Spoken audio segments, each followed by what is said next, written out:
Kita sekarang ada di Kongko Seni, Kampung Semar. Nah, ini bersama Pak Indrajit dan Pak Gatot.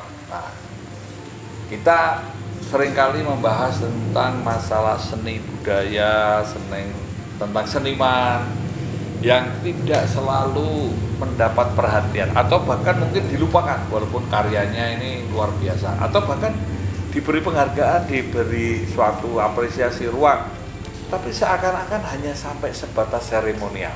Nah, nih mungkin kalau Mas Indrajit punya gagasan, punya pemikiran, punya suatu pengalaman, ini yang perlu kita diskusikan dan kita tularkan kepada kita semua atau rekan-rekan atau calon seniman atau anak-anak muda kita. Ini monggo silahkan disampaikan apa yang menjadi gagasan pemikiran tentang bagaimana untuk bisa terus menumbuh kembangkan seni budaya di Indonesia. Ya, tadi terima kasih Mas Kris. Jadi kalau tadi menyinggung tentang kurangnya penghargaan gitu ya, kepada kalangan seniman terhadap karyanya atau ketokohan, kemaestroan mereka, itu kadang-kadang juga gambaran dari masyarakat kita juga yang kebetulan tercermin di pengambilan keputusan, khususnya di sosial, para pemangku kepentingan dan terutama kebudayaan dan memang kadang-kadang ya itu tadi, politik ini juga refleksi masyarakatnya ya. Atau juga karena politiknya juga berdampak kepada masyarakat juga. Nah itu dia Mas, jadi kalau ditanya kenapa nggak ada penghargaan, itu karena cerminan dari masyarakat yang kemudian di pengambilan keputusan, terutama di kebudayaan, karena mengukur pengertian kemaestroan itu yang nggak ada gambaran. Jadi maestro itu gimana? Apa bedanya sama ahli misalnya gitu kan? Padahal itu berkaitan. Jadi maestro itu adalah keahlian yang dimahkotai oleh hal-hal yang sifatnya lebih dari sekedar lingkup keahliannya. Jadi bisa seniman, budayawan, ahli hukum yang awalnya profesional karena dia ahli, nah tapi karena dia bisa berpikir, berwawasan di luar lingkup keahliannya, itu yang sering dimahkotai oleh hal-hal yang non keahlian itu. Nah itu yang harusnya jadi dasar untuk memberikan apresiasi yang tinggi. Dan kalau itu banyak sebetulnya Mas. Tadi Mas Kris waktu ngobrol sempat nyebut nyoman cokor. Nah, itu kan sudah terbukti dari otentik buah karyanya, apa itu perjuangannya, prosesnya ya. Itu jalan seorang maestro gitu. Nah pemerintah dan juga itu gambar dari masyarakat yang terutama di era Orde Baru itu menekankan, waktu itu awalnya sih memang bisa dipahami ya, karena ada krisis sebelumnya yang sifatnya politik ke ekonomi. Nah itu yang kemudian tanpa disadari orang itu bukan hanya berpikir uang, cara berpikirnya itu materi dan tidak materinya ya, bukan ke karyanya. Tapi kadang-kadang begini ya, iya. Di Indonesia ini menurut saya kadang-kadang ya itulah, orang-orang memberikan penilaian, membuatkan standar nih belum bisa mengangkat yang dari lokal menjadi global. Padahal sebagai contoh Nyoman Tanjung, ini si Josh Break itu beliau bisa mengangkat, menduniakan Nyoman Tanjung dan teman-teman menjadi seni brut atau brut art, seni yang kasar. Kita juga punya banyak seniman-seniman yang sebetulnya sangat luar biasa, tetapi hanya datar-datar. Bahkan dalam perhitungan untuk level Asia ya, apresiasi apakah harus menunggu luar negeri? Kalau menunggu luar negeri kan seolah-olah kita ini menunggu stempel gitu ya. Apakah bagus itu dari luar negeri? Bagus dari kita. Karena menurut saya semua orang kan punya hak, punya ciri khas, punya karakter yang harus kita bangun.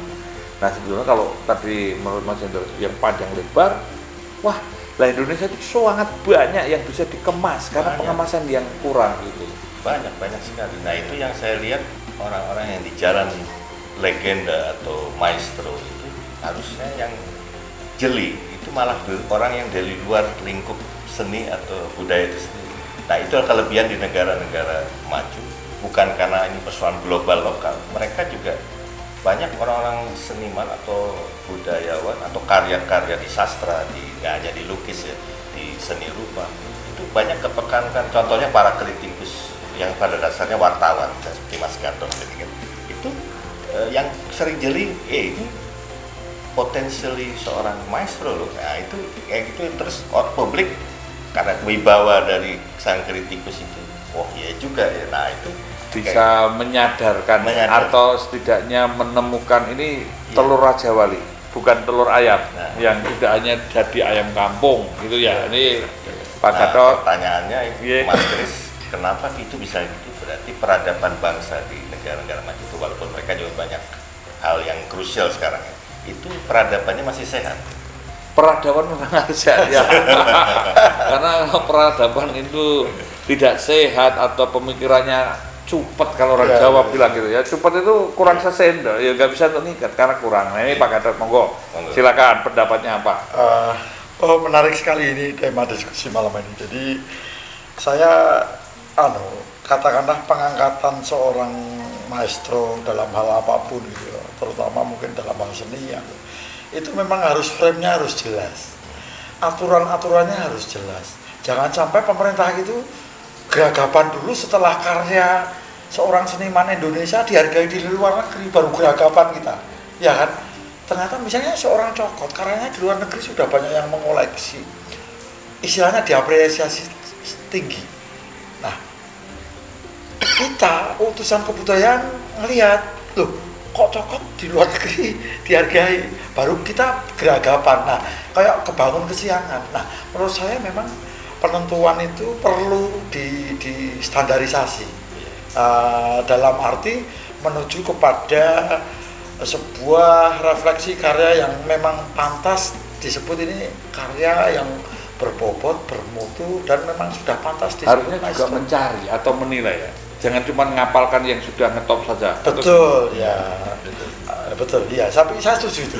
Kadang-kadang kan kita ini malas gitu loh. Yang sudah ngetop itu aja. Jadi seolah-olah yang lain itu mati. Iya. Dan memang kita ketika tidak memberikan ruang, katakan peradaban ini sakit. Nah, ini kan menutup mata, kayak kacamata kudanya sana gitu ya. Tapi kan kita sekarang harus memang membuka diri gitu ya, Mas Indra. Betul.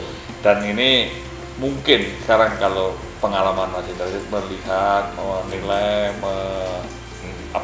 memberikan suatu pendapat, kira-kira kalau kita punya harapan nih ya, kan kita hidup ini harus ada harapan.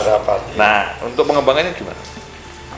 Iya, jadi saya ingat ungkapan dari Arnold Toynbee yang kebetulan terkenal, memang resminya kan sejarawan, tapi yang menarik ini orang mengkaji 6 peradaban besar yang pernah lahir, besar, bahkan akhirnya runtuh gitu.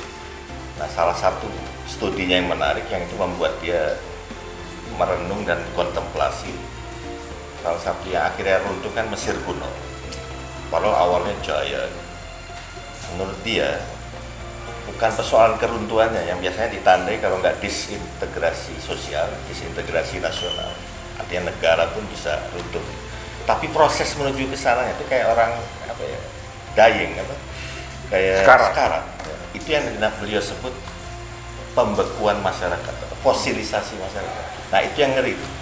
Misalnya kayak sekarang, memang demokrasi apa sih yang nggak boleh dibanding Orde Baru? Boleh kritik, boleh berekspresi, tapi miskin inspirasi, miskin imajinasi, dan miskin intuisi, karena nggak berkembang di 3 level keutamaan manusia ini kan yang dikejar. Keyakinan agama apapun pada tingkat ma'rifatnya kan mengejar 3 itu, dan itu yang kemudian melegenda dan menjadi maestro di masing-masing bidang termasuk seni budaya. Nah, itu yang saya kira di pendidikan harus ada cara pandang baru, Mas. Cara pandang baru, paradigma baru ya, karena kita kan tadi bekunya masyarakat karena tidak ada intuisi, nggak ada inspirasi, nggak ada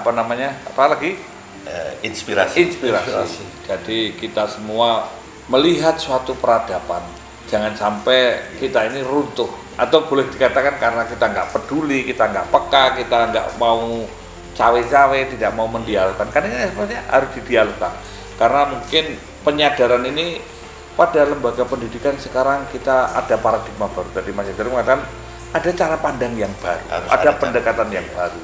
Nah, tentunya kita harus mau merubah kan gitu ya. Tidak hanya menghafal, bahkan kadang-kadang begini, di sekolah itu mengatakan Avandi bagus, tapi tidak bisa mencicipi kebagusannya Avandi. Iya. Ini karya sastra, katakan karya Pramudia Anantatur bagus begitu kan, bagusnya Ya, gimana? bagusnya gimana? Hanya dihafalkan. Nah nih, mungkin Pak Gatot punya pengalaman, punya suatu hal yang dirasakan ya selama bekerja di sana sini gitu ya, melihat ini sebenarnya apakah kita ini memang mulai semacam tidak terlalu peduli karena kita tadi katakan ini bebas kok, lah bebasnya itu lebih banyak menghakimi, menyalahkan, menuntut, meminta perhatian Bukan dari sekarang. berkarya. Bukan berkarya atau bukan menciptakan sesuatu yang baru. Nih bagaimana? Saya setuju dengan yang cara pandang baru tadi, artinya bahwa budaya menghafal itu kan sudah boleh dikatakan kuno, tapi sekarang adalah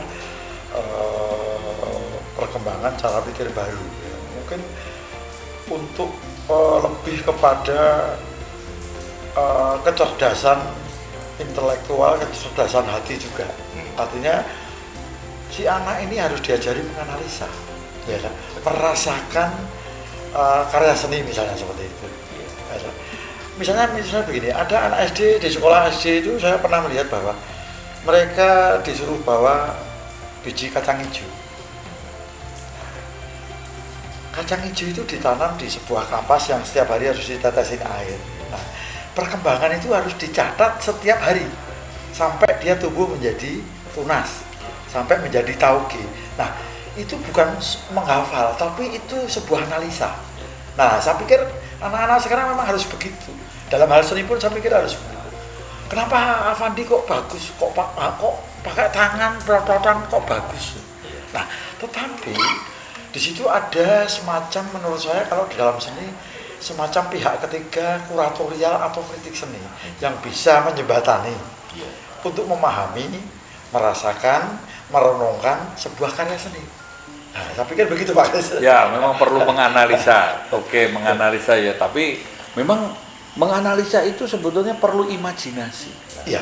Karena tidak bisa dengan hafalan. Karena menganalisa itu menghubung-hubungkan. Katakan kita ini contoh saja nih. Kolam hijau lompat-lompat. Ini ada 3 hal ini. Ini apa nih sebenarnya? Apa yang ada di kolam warnanya hijau bisa melompat? Oh, kodok ternyata. Ini konsep yang baru lagi. Iya. Inilah suatu hasil analisa adalah mampu mengabstraksikan. Ya. Nah, sekarang ketika hafalan tadi ada imajinasi, intuisi, dan imajinasi ini keutamaan manusia. Nah, ini menurut Mas Internet ini kalau sekarang peradaban mau maju supaya tidak beku ini kan harus ketemu keutamaannya.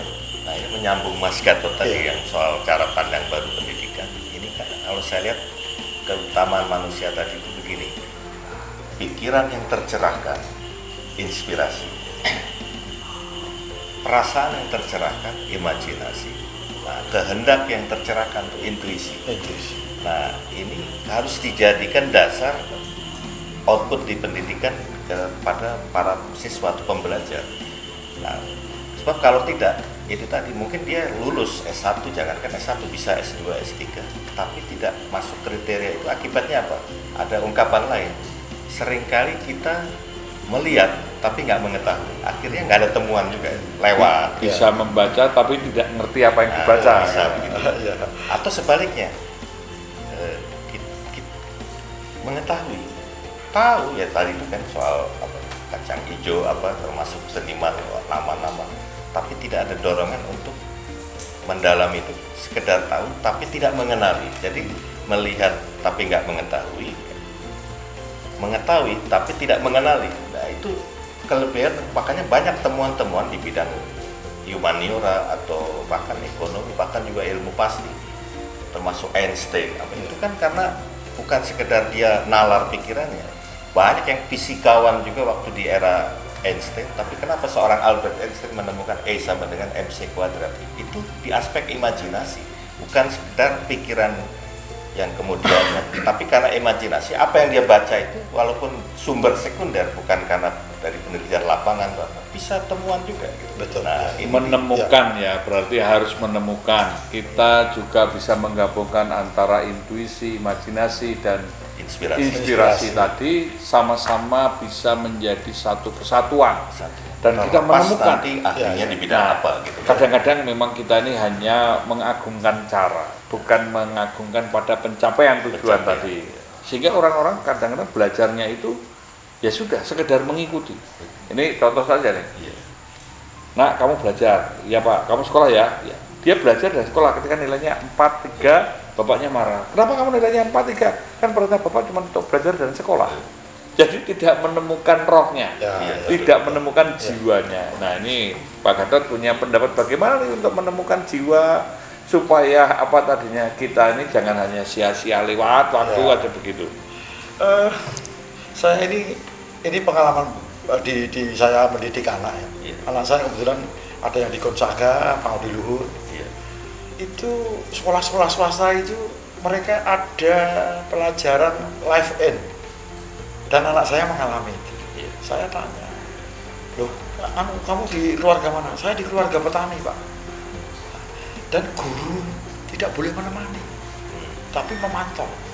Nah, dia mungkin seminggu, 2 minggu, kalau ikut petani ya harus membuat laporan dan melakoni cara kerja petani dari bangun tidur sampai siang ke sawah bekerja, ikut Iya. aktif. Kalau mau mencangkul tanah ya ikut. Setelah pulang, si anak ini oleh gurunya disuruh membuat laporan secara realistis. Kamu memantau petani kerja dari bangun tidur sampai pulang ke sawah, bekerja sampai pulang ke sawah. Nah, saya pikir ini suatu basic yang sangat bagus bahwa si anak ini ditanamkan untuk menjiwai bagaimana sih Iya. petani itu bekerja, gitu loh. Ya, ini salah satu contoh aja Pak Kris. Ya. Nah, Ini kan tadi kalau dikatakan bahwa sampai sekolahnya tinggi-tinggi pun tidak menemukan apa-apa, Tidak jaminan tidak kan, menghasilkan iya, sesuatu, karena yang keutamaan tadi tidak ketemu.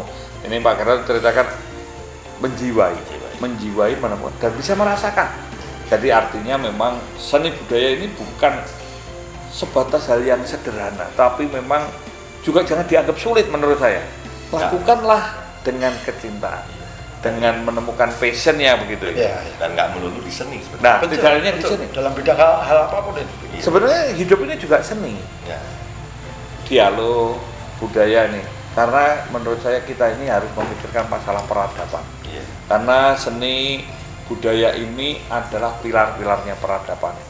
Kalau kita tidak peduli, kalau kita cuek-cuek saja nih, atau mungkin biasa-biasa aja, ya tentu bisa saja apa yang Mas Hendardi ceritakan, ini peradaban kok bisa runtuh, padahal hebatnya kayak gini. Nah, sekarang mungkin kita untuk closing, pesan moral apa yang ingin disampaikan kepada generasi-generasi muda atau siapa sajalah yang bisa kita sampaikan bahwa kita memang perlu untuk membangkitkan kembali akan masalah kepekaan kepedulian. Nah, kalau bicara mengembalikan bahkan menghidupkan kembali kepekaan, dan itu nanti ke bidang keahlian apapun sesuai passion anak itu memang itu menjadi penting. Nah, ini yang seringkali kita ini kan dari awal di pendidikan sudah dipilah-pilah, ada humaniora, sosial, bahkan agama pun seringkali jadi mempelajari agama itu bukan mempelajari untuk menajamkan rasa religiositasnya, tapi mempelajari agama kayak belajar fisika juga, jadi apa? Belajar sejarah, jadi ke otak gitu. Nah, itu kalau menurut saya harus diintegrasikan bahwa intinya harus menumbuhkan daya rasa, daya pikir, dan daya intuisi, dalam arti dorongan. Nanti kan intuisi itu larinya ke keputusan yang tepat, dan kepekaan membaca keadaan atau lingkungan, supaya bukan sekedar terposeliru tapi tersenyawakan diri dengan lingkungan. Ada bela rasa, Bela rasa. Nah, itu harus dibangun. Nah, inilah yang saya kira menjadi penting untuk di pendidikan terintegrasi mata kuliah atau pelajaran yang namanya umum, spesifik, khusus sama agama itu sebetulnya harus bersenyawa. Nah, ini yang saya lihat kayak fak-fak tersendiri. Seolah-olah terpisah dan tidak terintegrasi ya gitu. Nah, itu saya kira penting. Iya. Ke depan memang harus kita banyak hal yang harus kita lakukan ya, tadi untuk mensenyawakan satu dengan yang lain. Moga Pak Gatot untuk closing, pesan moral apa yang harus dilakukan? saya setuju dengan Pak Indrajit tadi ya Pak, mengolah kepekaan. Karena kepekaan itu kalau tidak diolah akan tumpul. Ya. Karena semakin kompleks masalah yang dihadapi manusia itu menurut saya kepekaan ada di ujung tombak. Nah itu yang berbasis kepada imajinasi, abstraksi, kecerdasan, emosi maupun intelektual. Saya pikir menjurus ke sana. Nah misalnya salah satu contoh membangun peradaban manusia itu sebetulnya kan sulit-sulit gampang, tetapi yang penting adalah kesadaran, kepekaan. Nah di Merican sini dulu ada selokan itu kumuh Pak, kumuh airnya kotor. Sekarang karena masyarakat sudah sadar lingkungan, airnya itu bersih dan banyak ikan hias di situ, dan itu menjadi destinasi wisata. Itu di Merican ini. Nah ini hanya salah satu contoh saja. Dan menurut saya ini bukan sesuatu hal yang baru. Di Jepang yang namanya selokan juga ikan koi airnya bersih. Kita kalau mau meniru sesuatu hal yang baik kan tidak apa-apa sebetulnya. Karena situasi dan lingkungan yang berbeda. Nah saya pikir itu Pak Kris, itu penting dalam hal-hal yang sepele ya. Kita harus punya kepekaan, punya suatu hal yang untuk membangun kesadaran tadi ya. Kesadaran inilah yang harus kita bangun. Karena kesadaran menurut saya ini adalah hal yang sangat tinggi. Orang yang sadar akan bertanggung jawab dan buahnya disiplin. Kan kita ini juga harus mencintai Indonesia dan kita membanggakannya karena Indonesia ini bisa berdaulat, berdaya tahan, berdaya tangkal, bahkan berdaya saing karena kita memiliki kesadaran, tanggung jawab dan disiplin.